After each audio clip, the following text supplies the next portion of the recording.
झेप मराठी, आरसा महाराष्ट्राचा। स्कॉर्पिओने दुचाकीला दिली जोरदार धडक।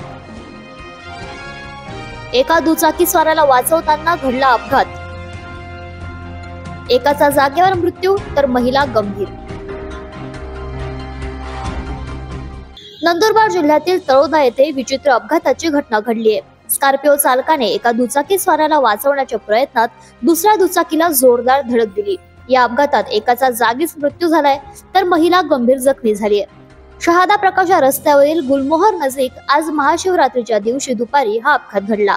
हा अपघात इतका भीषण होता की स्कॉर्पिओ चालकाने दुचाकीला धडक दिल्यानंतर 20 ते 25 फूट फरफटत नेले। अपघाताचे हे विदारक दृश्य परिसरातील सीसीटीव्ही कॅमेऱ्यांमध्ये कैद झाले। या अपघातातील जखमी महिलेला तातडीने रुग्णालयात हलविण्यात आले तर अपघाताची माहिती मिळताच पोलिसांनी घटनास्थळी धाव घेऊन मदत कार्य केले। अशाच वेगळ्या आणि ताज्या बातम्यांसाठी पाहत रहा झेप मराठी, आरसा महाराष्ट्राचा। संपादक प्राध्यापक अनिल चव्हाण, धुळे।